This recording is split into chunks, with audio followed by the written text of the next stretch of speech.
രാകേഷ്, കോഴിക്കോട് എങ്ങനെയായിരുന്നു ആഘോഷങ്ങൾ?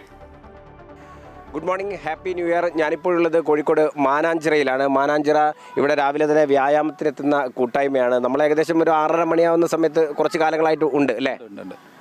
എത്ര പേരുണ്ട് ഈ ഗ്രൂപ്പിൽ? ഞങ്ങൾ 50 പേരോളം ഉണ്ട്. പക്ഷേ ഇന്നിപ്പോൾ കുറവാണ്, ന്യൂ ഇയർ ആയതുകൊണ്ട് കുറച്ച് ആളുകൾ കുറഞ്ഞുണ്ട്. ഇതിപ്പോൾ എത്ര കാലമായി നമ്മൾ ഈ വ്യായാമം ചെയ്യുന്നത്? 1 ഇയർ കഴിഞ്ഞ ഒക്ടോബറിൽ തുടങ്ങി. കഴിഞ്ഞ ഒക്ടോബറിലാണ് തുടങ്ങിയത്. ഒരു കൊല്ലം കഴിഞ്ഞു.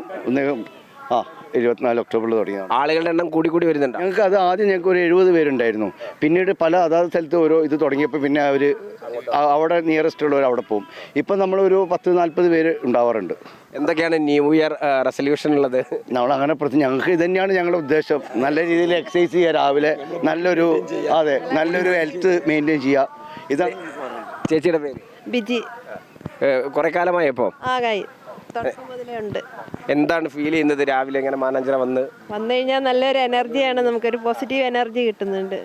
നല്ല എക്സസൈസ് ചെയ്യാനൊക്കെ ആണെങ്കിലും നല്ല കഴിയുന്നത് എല്ലാവരും ഇതിൽ പങ്കെടുക്കണം എന്നുള്ള ഒരു ആഗ്രഹമാണ്. ചേട്ടൻ്റെ പേരെന്താ? ഒരു വലിയ ഇത് എവിടെ സ്ഥലം? കോഴിക്കോട് വെള്ളയില. ഇത് ഏകദേശം എത്ര സമയം നമ്മൾ ഇങ്ങനെ വ്യായാമമായിട്ട് ഇവിടെ ഉണ്ടാവും? 21 ഐറ്റം എക്സസൈസ് ആണ്. അരമണിക്കൂർ 20 മിനിറ്റാണ് പറയണത്. അരമണിക്കൂർ കൊണ്ട് എല്ലാം കൂടെ അവസാനിപ്പിക്കും. ന്യൂ ഇയറിന് പുതിയ തീരുമാനങ്ങൾ എന്തെങ്കിലും ഉണ്ടോ ജീവിതത്തിൽ? അങ്ങനെ തീരുമാനങ്ങളൊന്നുമില്ല. എല്ലാ ദിവസവും ആ മാതിരി തന്നെ. ന്യൂ ഇയർ പ്രത്യേകത ഒന്നുമില്ല. അപ്പം മാനാഞ്ചിറയുള്ള കൂട്ടായ്മയാണ് നമ്മൾ കണ്ടത്.